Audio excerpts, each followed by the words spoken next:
I stole a porn from a bookstore, and I did it. I think I've told Greg this story, where I did it I hid it inside of a Vogue September issue, and so I bought. Which you also stole. Which I also love that it's like, what is the gayer thing of the two of them? Exactly. Yeah. They'll never know I'm gay if I hide porn in my Vogue. Yeah. Oh no. Greg? I thought this was a duet. Oh, so you're just going to sing all the parts? Those are not the right sounds. Can you hear me?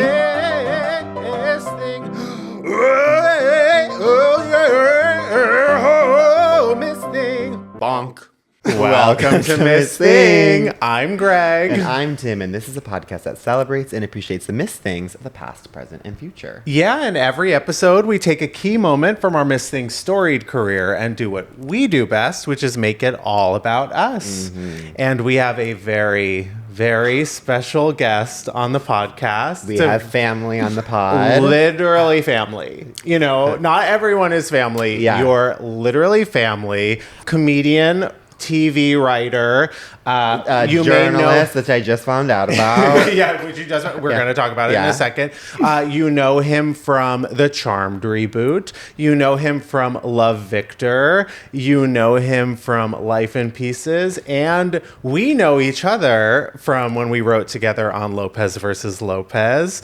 Our guest this week is Marcos Luevanos. Thank you so much for having me. This is like the closest to Las Culturistas I'm ever gonna get. So I really appreciate it. Literally long time coming. Longest time coming. Literally, I've been like bugging you pretty much every week since you started this podcast. Like, when are you getting another mic? When are you getting another mic? And yeah. Hey, we finally have pulled the plug and gotten another mic. Or pulled the trigger. I think we'll pull the plug. Well, we might pull the plug soon. Yeah. And Gennifer Zs, the real Gennifer Zs, might know Marcos from famously getting me the Luna Basquiat Ferris wheel. That is wow. true. I don't think I put that together. It's lore. Yeah. It's famous lore. That is huge lore. It's true. But I want to hear the lore about, because I just found this out mere seconds ago. So you were a journalist for the LA Times. At what point how did you become how did you go from journalist to prolific TV writer? So in college, when I went to NYU with Greg, but we didn't know each other then, which is a crime. Shocking that we did not hang out in college, which sucks. A crime against Cirque du Soleil's humanity. Exactly. That we didn't know each other, but we came together. We did. When it mattered most. Exactly. Now. And so I had a journalism minor when I went to college there, and I moved back. I'm from LA, and so I moved back after graduation in 2007 when the writer's strike happened. The perfect time to incredible time here to be a TV writer. The last one, not exactly. even the most recent. Not even the most recent. And so I was like, I can't. There's no way I'm going to get like a writer's assistant gig or like a PA gig or anything. So I emailed a bunch of my old contacts, and I'd interned at this old like PR company that did free PR for like emerging artists in like film, fashion, art, and music. And one of my contacts knew someone at the LA Times who was working in this like sort of weekender like pamphlet that was sort of inside the LA Times. And so I got hired as a style editor. So I would write about like the Barney's Warehouse sale, like when Perez Hilton did his like Hot Topic collab. I like interviewed him. I interviewed like the Kardashians when they opened their first Dash store. Like I interviewed like all the Kardashians? Yes, like all of them. It was crazy. Like it was a really fun job. It was my first job out of college. I was like a 22-year-old style editor with like this amazing job that I did not appreciate at the time with how amazing it was. So did you go to the famous store Dash? I did. Is Dash still around? I don't know. I don't know. It's so Kitson coded. Very it's post Kitson. Yes. Pre whatever is happening now. So it was really wild, and I think I was there for like a little over a year, and then ended up leaving that job and getting back into like doing TV. The industry came a calling. Yeah, exactly. Well, that's also peak LA. Like, yes, it was like a little cheesy then, the culture, but I really feel like that's when pop culture was thriving. Like all the girls were at the parties. Like everyone, La Cienega was like the center of the universe. Absolutely. It was super duper fun. It was right before like everyone from New York started moving here. Sure. And started ruining it. exactly. And for the people who aren't, this is a good time. If you guys are not watching us on YouTube, I'm looking and pointing at Greg, a former New Yorker. Yeah. But please, you guys, while I'm at it, please scroll down if you're listening. Hit 5 stars and above on Spotify or Apple Podcasts. Yeah. If you're on Apple Podcasts, leave us a comment saying all 3 of our hair looks incredible today. Yeah. And please watch us on YouTube so you can see me giving shade to Greg. Okay. Never to Marcos. Yeah. Anyways, I just had to do that little plug. You're only getting 1/25th of the story. Yeah. Is that what you're saying? Thank you. Yeah, that's Thank true. you. 1/25. I like that one even better. Yeah. It makes more sense actually. It should just Tim. change every week. Like you're only getting 1/36 of the story. And less, Yes. so it doesn't matter at all. Yeah. Totally. Yeah. Well, you are actually one of the most famous things in the world and one of the rarest breeds in the world, which is a person who's actually from Los Angeles. Yes. And famously, I think the people that are actually from Los Angeles are the coolest. incredibly normal and cool. That's the thing. I don't know if we've ever, maybe we have references on the pod, but it's always and we're the transplants, but it's like the crazy people are the transplants and the people who are from LA 99% of the time are the coolest. Oh, yeah. Yeah. Right. Well, it's weird. So, like, growing up here, I think I've told you this, Greg. Like, growing up here, you would, like, run into famous people when you were out and about. And, like,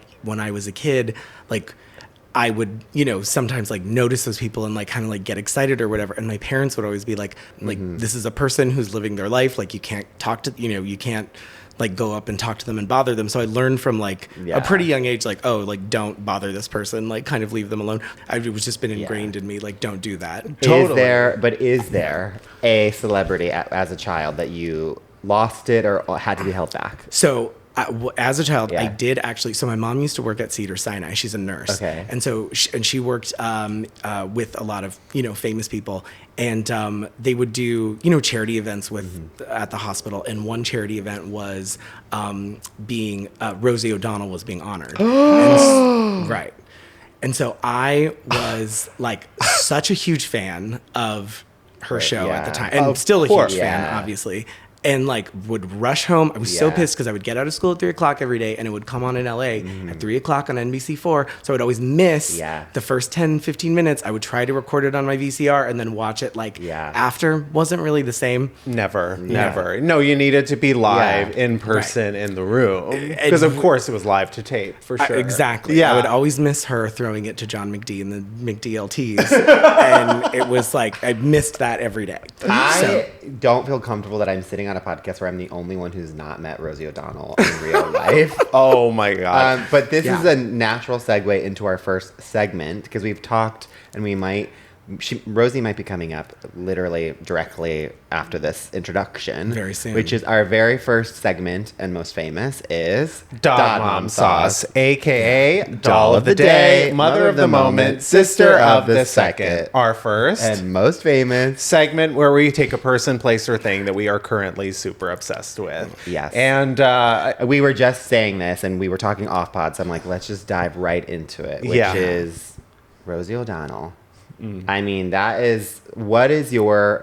my current Dot Mom Sauce is Rosie O'Donnell. Yes. Rosie O'Donnell specifically taking over for Jimmy Kimmel or just taking over the airwaves on interviewing on every podcast, every show. She needs to be on Miss Thing. We actually like need you to leave. She's coming in. Listen, I will leave, but no, like she has been saying, she's been doing a bunch of interviews and she's been saying like she's re-famous, which I think is like a really smart way of like looking at it and like accepting it and everything. But I did get to meet her at that charity event, and I have a picture of me as like, which I'll send to you guys. You can throw it up on the video if you want. But it's me as like I think I was like 12 or 13, like a tiny little gay boy in a little like suit next to her, and it was like the best day of my life. And I was like, was she so nice? She was so nice. She was so sweet, Queen of Nice, and she was like, she was just the nicest. There is something about Rosie O'Donnell that she is like everyone's like safe mom. Yes. You know what I mean? Like, she can crack a joke with anyone, any age. Like, she knows how to relate to you. Like, she's just got that like warmth. She's got kind of like that snark, but like she's never gonna like hurt your feelings. Exactly. Yeah. Like there's just something about her that like makes you trust her implicitly. It's like you want to be. I don't know why I think about this, but it's like if it was like Thanksgiving dinner, it's like that's who you want to sit next to. Yeah, Yes. and you also hope she cooked. That is also, I mean, like why she is my dad mom sauce right now is like there was something I was watching Jimmy Kimmel last night as she was doing the intro, and like it sounds. I know she did The View, but it's like after the Rosie show, and she has been around, but like. It felt something so like life affirming and full circle to see her joke about being a lesbian in 2026 and it being so open and like not like the whole entire part of her personality, but it wasn't this sort of like secret or too big of a deal. Right. Well, for her also to talk, like to turn to Jimmy Kimmel's like sidekick I or know. whatever and say like you're a cutie patootie. Yeah. That is Guillermo, just, I yeah. mean, it's fan service. Okay, so I feel like I cut you off just in the sense. So you met her at like you were at Cedar Sinai and just like how did it happen? So it was this charity event. Okay. And I like when my mom told me like who was being honored, I was like, well, you're taking me, like you know, like fuck my dad, like you obviously like right. I'm going with you. And so I went with her and we got to see Luther Vandross performed like at the event, which was like, really fun. Whoa. It was like somewhere in Beverly Hills, and and I got to meet her, and it was just like, oh, this is of course like all I could talk about at school, like, you know, for the rest of the year. Yeah. It was just like, I got that picture developed and like immediately framed it. Oh my God, she pulled a koosh from behind your ear. You know, I would have fainted. I would have like fainted like a old Victorian woman. Like it just, it was the best. Hearing Rosie talk about Tom Cruise in 2026 and kind of scolding us for being like, guys, I like said I wanted him to mow my lawn. Like everyone was like, how could you be gay? You love Tom Cruise. And she was like, I was saying it in the sense of like, I appreciate beauty. But like, if you look at the content of what I was saying, it was like, I don't want to kiss him. Like, you know, and I was like, that felt so, I don't know, to be reprimanded by Rosie. Yeah. She was the original gay baiter or straight baiter. Like she's just like, she's like, well, they're so cute. Right. Like she's being so coy about it. Yeah. But she was also very like obsessed with Barbra Streisand. Yeah. And so I Oh, kind of of never course. really like, Yeah. I don't know. I just thought like, oh, she's doing a funny thing. She like Yeah. likes the celebrity. I never really like gave it too much weight. Right. You know? Where she defies the odds a little bit is that she's a gay woman who likes Broadway. Yes. Which is kind of like breaks my brain a little bit because it's like gay women, like they are not, I don't know if they necessarily like love Broadway as much as like they love like, you know, home projects and stuff as Right. much as like gay Sports. men. That's like Yeah. a gay men's arena, but Very like much so. I always just admired Rosie like putting every Broadway show on her Yes. show, like including like Parade, like the most devastating ones. But that's where I got like all my Broadway information from. But she's just the best. Yeah. We love this Rosie Assance. Yeah. Greg, what is your dad mom sauce? Well, my dad mom sauce, we sort of go from one diva to another. I am currently so obsessed with Chanty Beluga. What I don't know what this is. Well, by the time this episode comes out, Chanty Beluga You will will have a Chanty Beluga tattoo. I'm sorry. I mean, I love he, him, she, her, they, them. I love them. All of the above. All of the above. Chanty Beluga, well, she is the brainchild of this comedian, Courtney O'Donnell. So funny. Wait, another O'Donnell. Oh, wow. Wow. Yeah. She is so funny. She's a genius. I've seen her like do stand up a few times around LA, and like all of a sudden this has become the biggest thing on the internet in the last like 3 days. She just is, Chanty Beluga is just a ray of light who goes around, and we see snippets of her like day-to-day life and just like her introducing herself to people as a woman named Chanty Beluga, and like that's the extent of it. It's like her getting coffee and like the person's like, I have a latte for Chanty Beluga, and she's like, hi, I'm Chanty Beluga, and like that's it. That's all I need. It's clearly like I think also, at least my impression, it's why it's so funny and is silly, is like the very first one, it's like if you go back to the first video, like she has her own account. Chanty deserves her own account. Yeah. But it's like clearly she was with her friends and she was like, isn't that the funniest name? This is my lore. Yeah. You know? And then they did a video where being like, hi, I'm Chanty Beluga, and you can hear everyone laughing at that. Right. And then that went viral, and then it's just her creating this persona where she just introduces herself in many different situations. Yeah, it's like a woman named Chanty Beluga introduces herself at a pool party. And she just like walks up to a group of people and she's like, hi, I'm Chanty Beluga. Aww, and like gives her a kiss. I love it. Yeah. It's so silly. It's so uncanny. It's like exactly the joy that I need right now. Chanty's got like a joie de vivre. It's Chanty Beluga summer. It's Chanty Beluga's world. We're all just living in it. And like, by the time this comes out, like it's gonna be too late. Like she is going to be a household name. I thought you were gonna say by the time this comes out, it'll be over. But Yeah. no, but I'm I excited. think she's like Chanty it'll- Beluga is now opening for Richard Perez. Yeah.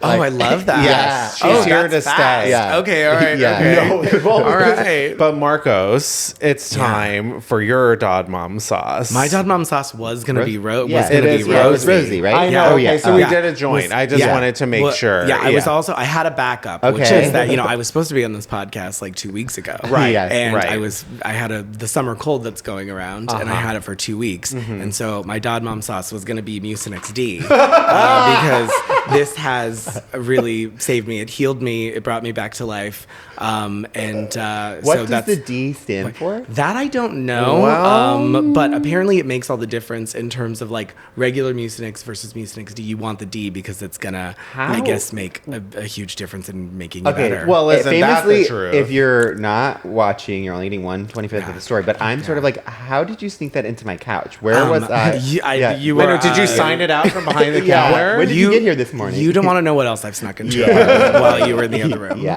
Yes, there's a lot of other things. Okay, before we go to break, I want to ask one Yes. question though, because Yes. I'm about your prolific career, Yeah. which is so you worked on Love Victor. Yes. Loved Simon, loved Love Victor. Yeah. What of that experience, like, I just want to know as a fan, like, how what that was like. It was great because they knew they wanted it to be like a Latino family, and it was really interesting because I was able to pitch a lot of my life story and a lot of like my high school experiences because I came out at 14. Well, I was really like found out at 14 as opposed to like came out, but I The fun way. the Yeah. fun way, I course. stole a porn from a bookstore, and I did it. I think I've told Greg this story where I did it I hid it inside of a Vogue September issue, and so I bought. you also stole. Which I also love that it's like, what is the gayer thing of the two of them? Exactly. Yeah. Exactly. They'll never know Yeah. I'm gay Yeah. if I hide porn in my Vogue. Yeah. And so I hid it in there, and I bought the Vogue, and the person at the counter didn't know that I also bought porn. Yeah. And so I had porn, and then of course my parents found it, and that's how I. And so was wow. it that like, person also got arrested for selling porn to an underage, and they're currently in jail. Yeah. Yeah. Wait, but okay, was it a thin, like, It was very thin. I was yes. gonna say, like, it was. It was a thin, and of course it's the Vogue September issue, so Yeah. it's like very thick, so it's easy to hide. There's so many ads in there. It's or was. I don't know what it looks like And now. Your parents are like, there's extra pages in the Yeah. September issue It's actually- this year. They're stuck Exactly. together.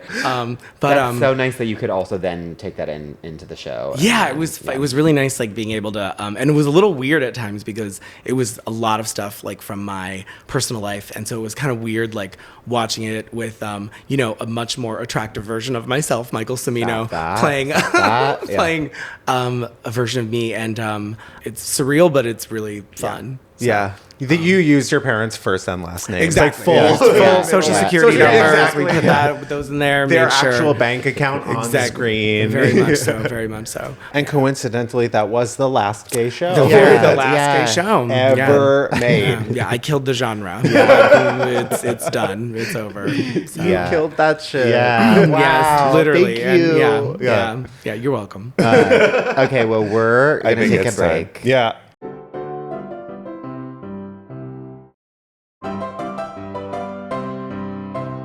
We're back, and it's time for our Miss Thing of the Week. This one's huge. It's big. I mean, this is A-list. Oh, like A+ list. I mean, sort of whenever she emerges, it's like Oscar, Emmy, like whatever. She's doing like a full campaign, like fully nominated always. I mean, I think of like the southern like lilt or whatever that very specific accent is that she has. Yes. Is like it is so ingrained in the brain. Yeah. In a way that it is for every little gay boy and girl. Yeah.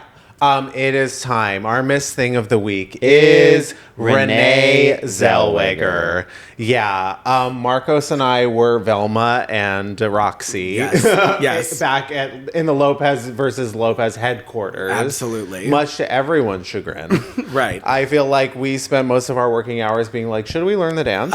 We should do it. We should do it. Right? Everyone will like it, right? Everyone, yeah. You're all gonna love it. You're all gonna love it. Well, two gay guys in a room. In like a network comedy room, it's like water in the desert. We're doing some kind of musical number, so like take your pick. Like, we're doing something. But it is going to be from Chicago. Absolutely. Greatest movie of all time. I mean, 2-time Oscar winner. Two-time Oscar winner, absolutely, yeah. For Cold Mountain and Judy. Yes, yeah. Bridget Jones. Just the best. Jerry Maguire. Yes. Jerry Maguire famously, oh my God, I don't know if anyone else had this experience, but Jerry Maguire, I remember the first time watching it, and like she comes in, about like halfway through or like a quarter of the way through, and I was like, wait, I didn't know Jewel was an actress. And I love that. Literally the whole movie, I was like, Jewel is an actress. Like Jewel.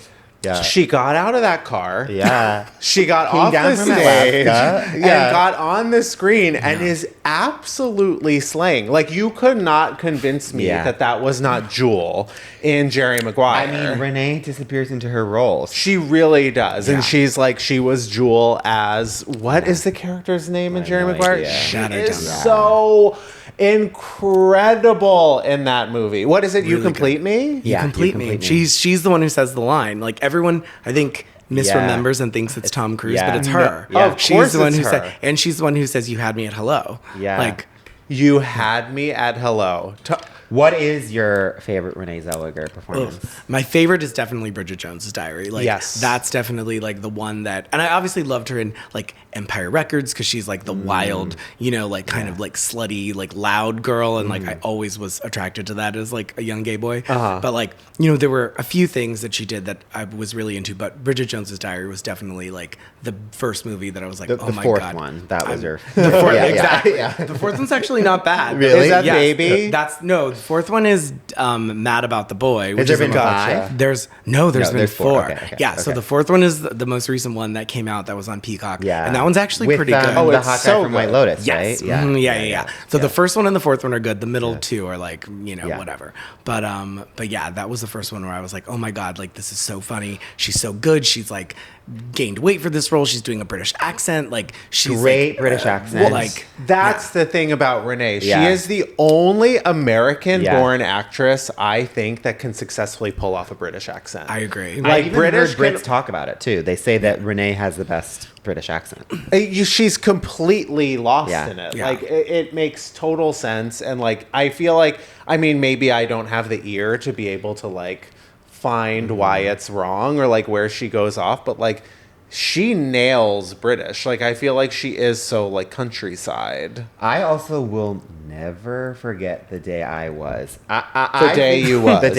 The day I was. I'm using my words because I can remember being in the grocery store in the 2000s, going to the checkout and then seeing People magazine and seeing Renée Zellweger got married to Kenny Chesney. And when I tell you, it was the original Pearl Clutch for me. That was Pearl Harbor for me. Right. It was sort of one of those moments where I was like, I didn't see this coming. I'm checking all Entertainment Weekly, all Entertainment Tonight, and I'm like, I feel like this was shocking. It was as shocking as when Britney and Madonna kissed. Yeah. I was sort of like, where is this coming from? And then it lasted 4 months and got annulled, which means that like, were they even in the same room? She cited fraud, I think, for the I never So found I out don't know. why. We She don't know. fraud. It's also interesting because like obviously like did research before coming here. Yeah. Yeah. Because Oh, I'm thank you. trying to be a good guest. Yeah. You're the first person who's ever done that. Thank you. Yeah. And on this couch.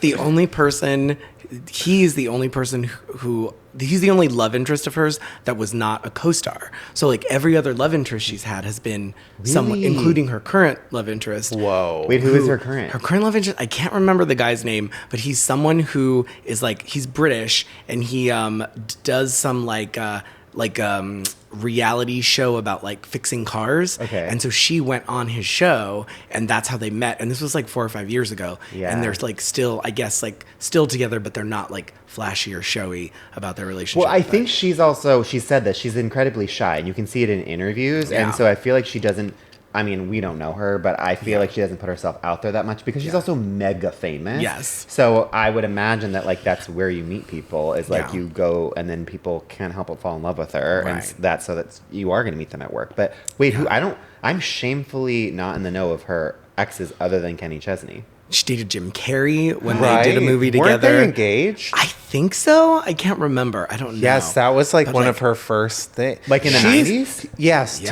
Tim. It is so easy to forget because she's gone away a lot. Like, Yes. just how A-list Renée Zellweger No, I know how is. A-list, but I just didn't know there's some gaps in the knowledge. Yeah, what was she in with Jim Carrey? She was in this movie called like Me, Myself, and Irene. Oh, which I never yes. saw. Okay, Yeah. I think of the P scene. Blockbuster, The P scene. Blockbuster, Yes. like that was always like front and center, at least at my Blockbuster. Oh, of course. Yeah. That was Farrelly Brothers, right? I think Yeah. so. Yeah, yeah. Yes, underwritten role Yeah. for her, I remember. That, and then she dated Jack White from Cold when she was in Yeah. Cold Mountain. Yes. And then there's a few other people who, she dated Bradley Cooper when they did a movie together. And yeah, so it's, just finding love at work. She's a busy girl. She can't always like go out, and meet someone out in the real It's world. also really, I mean, we can't emphasize enough winning an Best Actress. Well, no, it's Best Actress and Best Supporting. Supporting, Actress. So yeah, for winning Cold. 2 Oscars is Yeah. in this So day and rare. age is so Yeah. hard to do because of the campaigning and the political like environment of winning those awards that like it's really hard to like Meryl Streep, it took her forever to get that third one, Yeah. Right. and just speaks to the quality and the likability of her that it of how that second one went down. Well, that's the thing with Judy. I felt like she barely even had to campaign. It's one of those rare performances Yeah. that is so undeniably incredible in a movie that's like just okay. Like, I'm gonna be honest, the movie is fine. I love Judy Garland. I Yeah. love the story. I'm like very wrapped up in it. But she is so magnetic and exhilarating to watch, like lost in the role. And it's just like, oh yeah, she's one of those really undeniable actresses. That's like, I would say I would put in sort of like the monster category where like, Really? where Yeah. it's just, I mean, That's a big statement. but in terms of like an actress so deeply lost in Yeah. a role that you're like, oh, obviously she's gonna like. It's kind of no contest. Yeah. Like Jessie Buckley a little bit had that Yeah. this year, where it was and like, Jessie Buckley was in Judy. right. Oh, she was. Oh, I didn't know that. She played Liza. I don't know. Oh. I actually don't really know. I famously didn't see I love it. Judy, so I just know that she was in No, it. I know. I Tim, didn't no, see Judy. I swear. I mean, a lot of things are going on in 2020. Have you seen a movie? No. You've never seen a movie? No. Okay. Anyways, no, but we do need to get you to the movies because you will always. I was thinking, where you can always find Marcos and I is at the Cheesecake Factory. Exactly. Before or after a film. Before or after Yeah. a film. Would you refuse to be A-list? I know. I need. You know what? But I'm going to do it now, Greg, because I've been going to. So I wasn't doing Wait, A what? list. You are I know. losing money. I You are know. draining money like I know. ChatGPT is draining the Great Lakes. Yeah. Truly. And I didn't do it at first because I'm like, I have so many like streaming services and like I don't go that much. But I've been going a lot. I went like 4 times this month already. So my phone I didn't should. ring. I know. Yeah. Oh, that's great because I went with Marcos. So, yeah, We did go. Yeah. We did. No, I took you two- are so like, let's go to the movies, and I'm like, well, are you A-list? Because like Marcos, you don't understand. I know. I'm gonna do it. I'm gonna do it. This is probably the most probing question I can ask you. Oh God. What is your favorite meal or item at the Cheesecake Factory? Oh, at the Cheesecake Factory. That's really, that's a tough one. I would say, okay, is it what I order, or is it what's my favorite, or it's because you can answer it however you want to answer it. So you could also do happy hour and off happy hour. Okay. Yeah. So what I order typically is like there's a hamburger on the Skinnylicious menu. So it's Skinnylicious menu. Skinnylicious. Yeah. You are. If anyone's Skinnylicious, it's you. Renee, me and Renee. Me and Renee. Totally. Yeah. You're Mr. and Mrs. Skinnylicious. If I could go to the Cheesecake Factory with Renée Zellweger and order off the Skinnylicious menu, that's heaven. That's better than Rosie. Yeah. Like, I'm just gonna say it now. It would be better than meeting Rosie. That would never be annulled. It would never. But so I get that. But the thing that's my favorite is that this is gonna sound gross, but it's really good. They have these cheeseburger egg rolls, and it's gonna sound disgusting. No, there's nothing disgusting. You are in such a safe place here. They're really, really good. I'm fully drooling. Yeah. They're really good. I have had them, delicious. And they are amazing. They're very good. You know what is absolutely disturbing and disgusting to admit, but I recently tried the Baja Blasts. Oh. And I cannot... At Taco Bell or... No. At Cheesecake Factory, and I cannot stop thinking about them. Wait, is it related to Mountain Dew? Is it I think they're called Baja Blast. I think so basically they're like, they come in like wontons, and they're like wrapped in wontons, and it's like it's like Buffalo Blast. Buffalo Blast.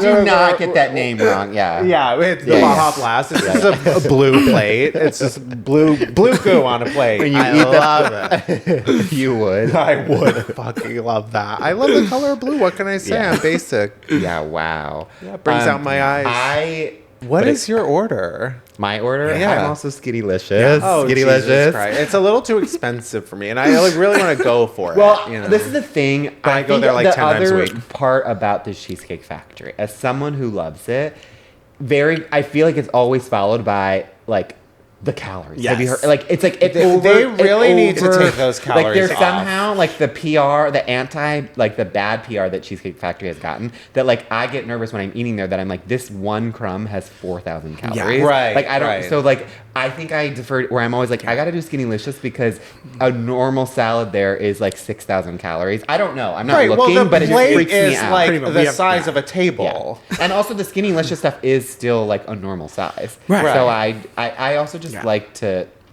I like to be a part of the Skinnylicious coalition.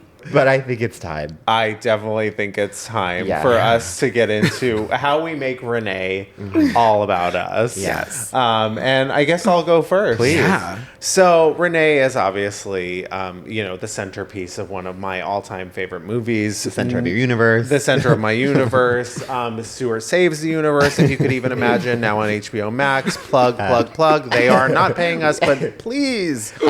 Wait, this is actually really important not to cut you off. What? But how, and to what extent did Stuart Save the Universe? Well, how is that it's a spin-off? Of, I think, Big Bang Theory, a show that we worked at CBS and I've never seen a frame And that is now on HBO Max, which is Warner Brothers, technically. I just want a moment of silence for Stuart and for the fact that we're subject to having to deal with that. Right, and the universe, knowing that it's in Stuart's hands. It's in Stuart's hands. Are we safe? I don't know. I don't know. Something's telling me we're not. But that will somehow be like the biggest show. And oh God, I would do anything to work on that show. I would even watch it if it means working on that show. It's gonna run for 50 years. Anyways. The only way I will watch is if Stuart Little. That's his actual name in the show. Okay, sorry. So Renee. So she's in my favorite movie of all time, obviously Chicago. One of my, like there was life before and there's life after, and everything that has come since has sort of like revolved around that. So that reminds me of when the movie came out, and I went to see it. It was playing at Sony Theaters in Mountainside, which is now AMC. So when I go home, I can sort of use my A-list. Haven't used it yet, but Sony Theaters in Mountainside, and I go with my friend Liz Dendinger. I'm gonna just first and last because God, hi Liz. How are you, girl? I just absolutely love you, doll. And she is like the funniest person ever. But we used to do the musicals together. So it was like, kind of like a field trip research. We took it out of our taxes. We were like 16, 14, whatever. And we see Chicago. It's like the greatest movie. We're like buzzing. Liz drove. I couldn't drive yet. I was still too young. Imagine. I can't imagine. And Liz actually drove a minivan, which, by the way, There's nothing better when you're 16 and driving a minivan. Sorry, as someone who did that. of course you did. I'm going to say shout out to all the kids, the high schoolers and college students who drove around in a minivan. They were the best people because they could take all Everyone. your friends. It was great. You felt cool. They were also, I feel like, the most evolved people in any friend group. Their ego had been completely dissolved when they got that minivan. So, like, they were always the most responsible. Like, they could carry not you necessarily. They could carry so many people in that vehicle. Yeah. They could really cart around a friend group. I mean, when I had it too, it's also like, you're just so happy to have a car. You don't fucking care what the car is. And you are so proud of it in the sense of like, this is my fucking minivan. Yeah. And then I got like a normal car after that, and I missed my girl. You got a PT Cruiser. You got So a it's PT kind of Cruiser. like- I can't believe we've never talked about that. Tim. PT, and I had that like I had that for so many years. I called her the Bruiser because it was like it was like You're winning me back. Yeah, You're winning me back. exactly. It was a black PT Cruiser. It looked like a pet hearse, and I still to this day, a lot of people associate me with PT Cruisers, and I miss that side of my personality. I do think it explains a lot about me. It's the most you car imaginable. really is. Like you cruising around in that PT Cruiser. Cruising for a bruising, as I would say. You were cruising for a bruising. I was going to give people bruisings. It was You like the power. honk. Yeah. Yeah, the power you had. That I feel like the like horn sounded weird. Like it was just so like. What people don't realize about PT Cruisers is the joy that the owner feels when you get into their car and they go, "Wow, it's actually pretty big in here." Well, because everyone, and then you're like, "Yeah, it actually is." Enjoy, like you Nothing were judging but space in that car. Nothing but space. Yeah, and yet still uncomfortable. No, how dare you? It is actually. Are PT Cruisers still around? God, I mean, I would love to. I have not seen one in a long time. Yeah. It's been a minute. Please, PT Cruisers, like, if you guys are still around, I will do anything for us to be sponsored by you guys. I think it's time for a comeback. If like a hybrid PT Cruiser, Yeah. like they do Yeah, like you know a what was hybrid. the best? There were some rare breeds that had the wood paneling. Yes. And then, because, as a kid, you would do, like, was it like woodchuck? You know what I mean? Yeah, like, of course. You know what I'm It talking gives about? Did you out do that- that? Yeah, Yeah. like It gives it a punch-buggied, yes. nature feel. No, but you would, know? like, if you saw the wooden one, you would hit your friend and Yeah. say, like, wood. Did you not do No, I this? did punch-buggy Yeah, like you. punch-buggy. We're talking Punch-buggy? But punch-buggy. Yeah, when you saw when you like a saw- VW we bug, did you something would like punch it. woodchuck. But I I don't did know. woodchuck as well. Okay, We did okay. woodchuck I don't know about woodchuck, but also, oh my God, this is like the most millennial, like Gen X thing. It's like also like did you ever do when you were driving through and it was like a yellow light and you'd kiss Yeah. and put your hand on the roof? Yeah. You go, Or and hold you'd your be breath. like, "Zoop." Yeah. No, That's Yeah. bridge. That's under a bridge. Oh, that was yeah. me for cemeteries. Oh, and cemeteries. But sometimes the cemeteries would be so long.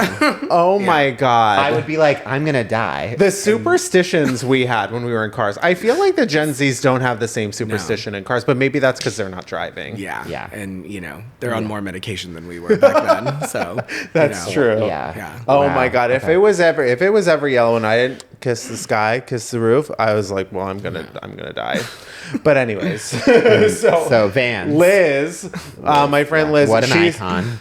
She is driving us out of Sony Theaters, the parking lot, and it's like right on Route 22, which like people in New Jersey will make feel like it's the busiest road, whereas like in LA it's like a side street.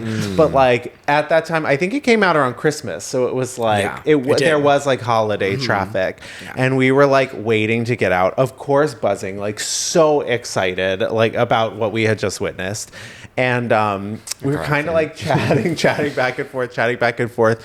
And Liz, I guess maybe she like took her foot off the gas or like the brake, and the car sort of like rolled forward because we were at the edge, and it starts rolling forward. It goes bonk. And we And the podcast run. starts. And the podcast was born. To Mistake.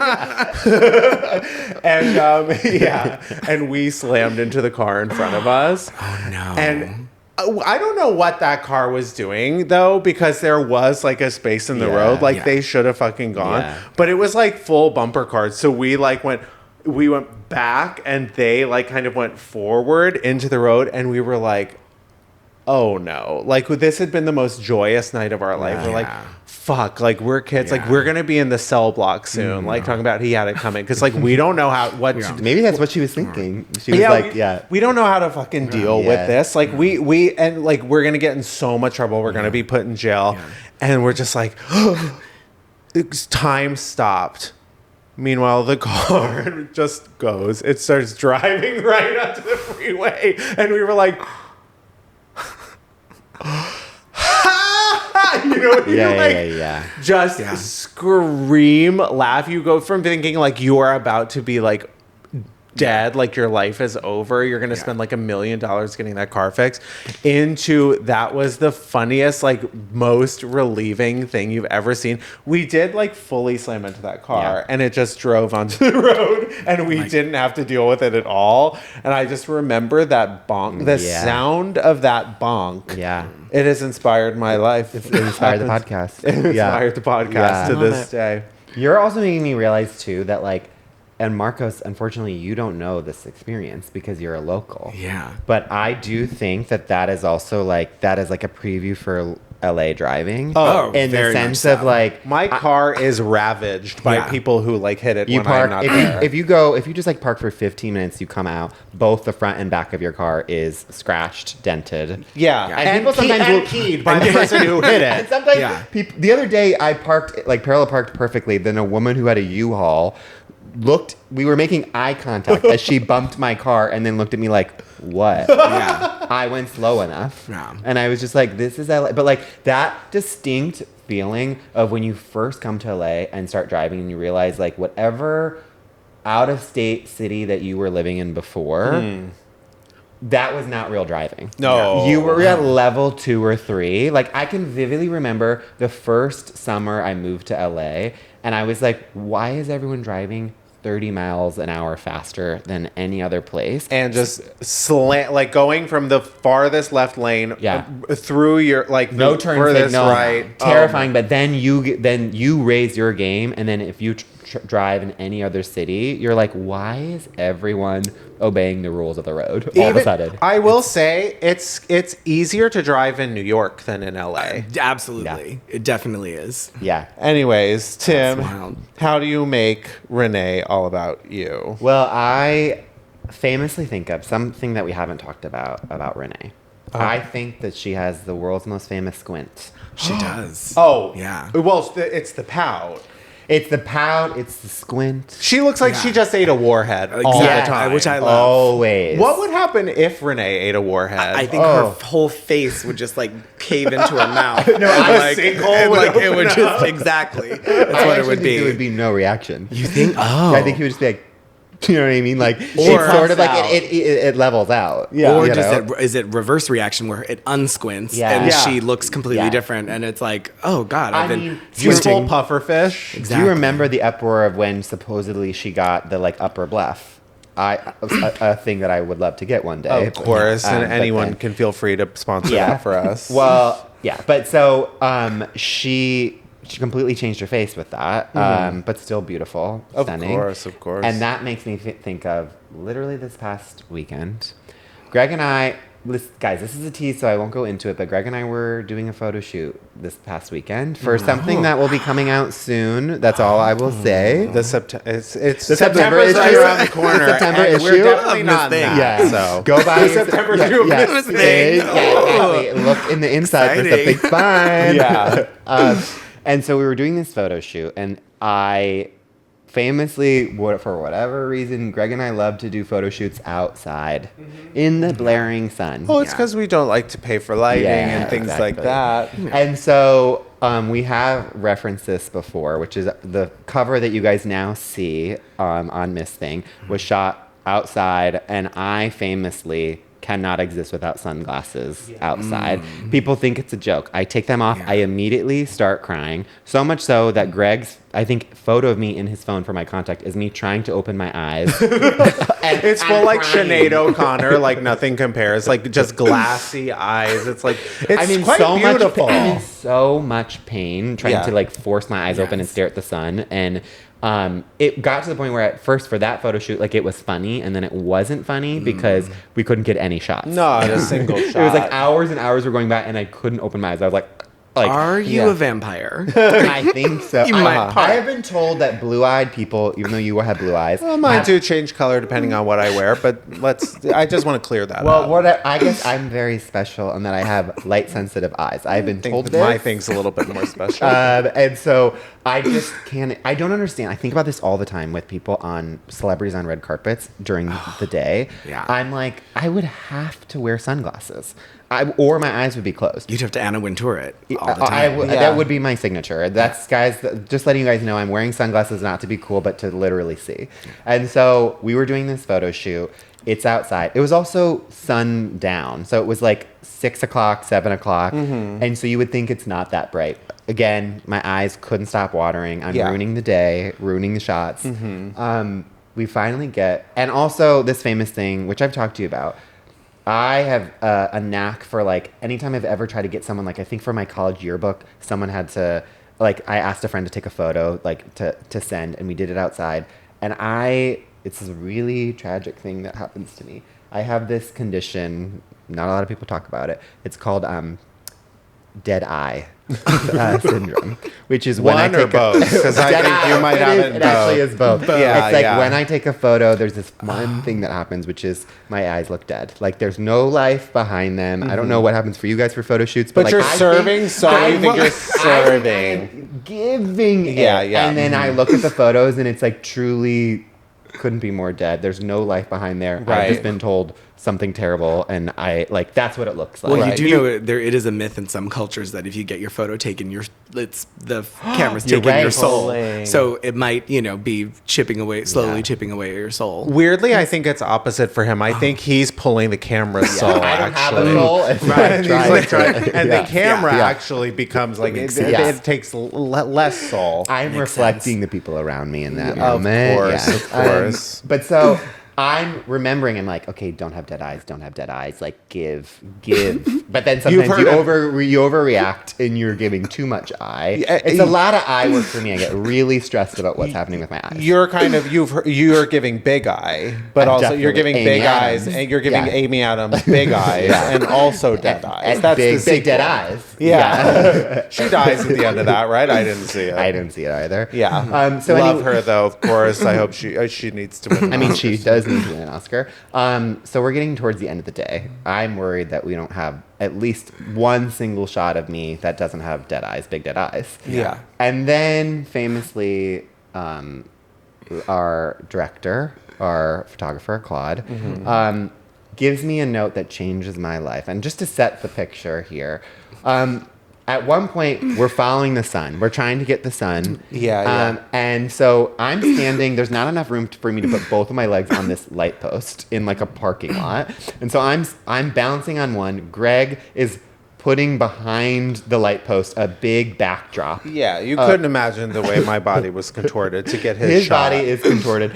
I'm like sort of like right now, famously, if you're not watching 125th. 125th, exactly. And then there's a lot of pressure because I'm having to balance. Greg's arms are hurting. We're losing the sun. Yeah. We need to get the shot. And then famously, Claude tells me, I'm not going to spoil.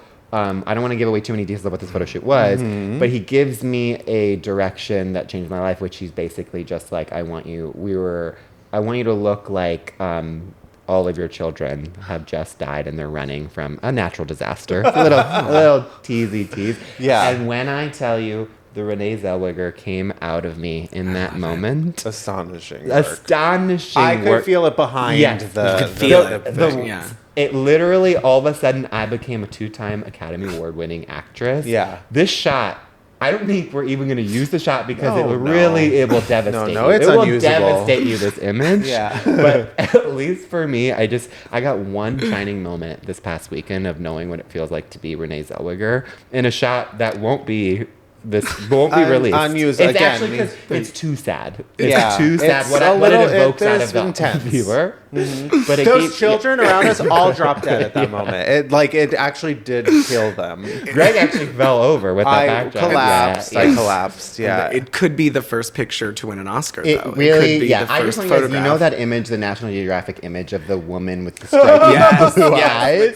With the shawl. That's yes, sort of what I want love you guys it. to picture. Yeah. Because that's what I gave. Yeah. Cut to you in 40 years being like, that was the worst thing that's ever happened to me. Yeah, exactly.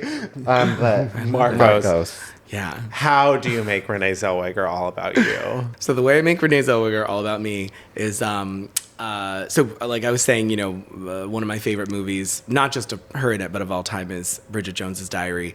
And, as a single gay man in LA, a lot of like very silly things happen to me that are very similar to, the main character, Bridget Jones. You are kind of like the LA-based Bridget. Very that. It is. I'm always getting into some kind of hijinks or like falling over or putting my foot in my mouth or like, falling into someone. It's very that. And randomly talking in a British accent from time to time. Exactly. Just testing it out. Just randomly, just testing it out. Love, Oh, my God. That's Okay. right. That's quite good. It's all right. It's okay. That's great. Yeah. But so this story, I was at Akbar one night, as I heard of it. a gay bar in Los Angeles, and I was with two friends, and they went outside to smoke, and so I'm sitting on the there's like a wooden bench with like three like high tops, and so I'm sitting up. That's cross. Be careful with we're talking about different bar. bar. The high tops. High top tables. Yes. And so I'm sitting at one of the high top tables, and a very cute guy comes up to the jukebox, which is right next to me, and he puts in some music, and we start talking, and right away I'm like, oh, this is it. This is, the love of my life. Meanwhile, I couldn't tell you his name or what he looks like. Oh, God, whatever. So we like start talking and we start hitting it off, and he sits down on a stool, and like we're talking and it's going really well. And I'm like, I have a bladder the size of a walnut. So I'm like, okay, I'm going to go to the bathroom, but I'll be right back. And as I slide off of the bench to go to the bathroom, I feel what feels like the worst bee sting that I've ever felt on my butt. Oh my God. So I look and I yelp like, Sarah Jessica Parker in Sex and the City. And I look down and I see a piece of wood the size of a chopstick sticking out of my butt. and I'm like, looking at it, and I'm for a second, and I'm like, oh shit, what is this? What's going on? And I'm like, I cannot let this guy see this thing. Were you wearing jeans? I was wearing jeans. It pierced through jeans. So blood completely pooling. Yeah. Oh so no! I immediately like yank the chopstick out of my butt. And I tell him like I'll be right back.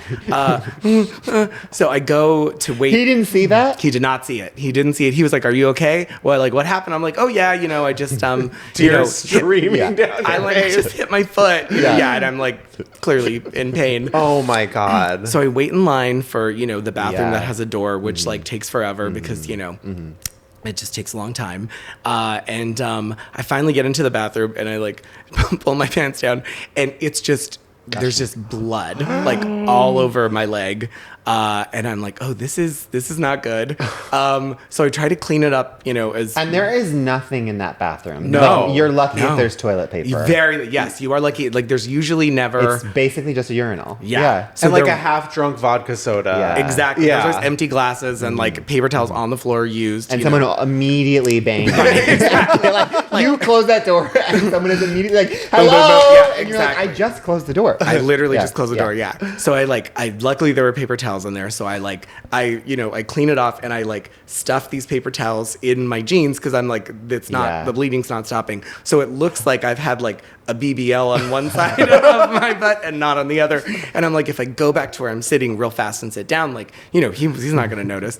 So I go, of course. The things we do for men. Of course. Yeah. I'm like literally like I could lose my leg and I'm like, but I got to get I'll just sit on it. But I got to, it's fine. Your face completely pale. Just like. Exactly. So I go and of course he's gone. And like, I'm like, oh, well, that's, that was great. So, so then, I clean it up and, the next morning I kind of like feel back there. It stopped bleeding, but I feel back there and I feel that there is a piece of wood the size of a toothpick still in my butt cheek. Oh my So I'm God. like, all right, well, this is not good. So I go to Dr. Google and I like see, all of the like horrible things that could happen to me. And of course you read about like, oh, it could like your body could absorb it, or a bunch of scar tissue could form around it and it could become bigger. Like, and you have to like act on getting it removed pretty quickly. Otherwise, it just is in there like for good. Yeah. And you don't want them to amputate your butt cheek. No, and I do a lot of business back there. So it's like I really have to like make You sure need that both. I need both of them. Yeah, famously. they're already both barely there as it is, so I really have to Honey, make I sure. relate. Yeah. Yeah, it's So I like find an urgent care in Glendale. And so I go to the urgent care and I explain, kind of what happened.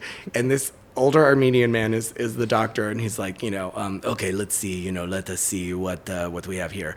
So I like, to explain what happened, and I take my pants off and he sees, and he's like feeling around, and he's like, oh, okay, I can feel it. So he starts trying to take it out, and he's talking to me about, a bunch of random things, but it's taking a very long time, and I obviously can't see what's going on back there. Yeah. So it's taking like 20 minutes. Is it painful? It's not painful because he numbed it, so it wasn't painful. But I am sitting there like, bent over this like table, and there's like a little tray next to me, and I just see like bloody gauze like start to pile up after 20 minutes as he's talking, and I'm like seeing, and just the pile's getting larger and larger, and I'm like, this is not great, but this is also like classic me and, my like sort of Bridget Jones-ish life. So at a certain point, he's like, I don't think, I can get this. I don't know. I'm going to keep trying a little bit longer, but I don't think, I can get this.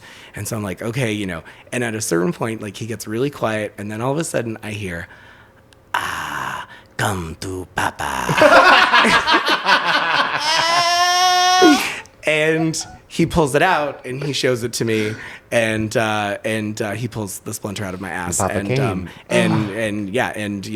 cleaned it up, and I didn't need stitches, thankfully, and so it's healed, and that's how I make Renée Zellweger All About Me. That is insane. So good. That is such a good story. Well, I think it's time for a break. That's amazing. It's time for a break. Yeah.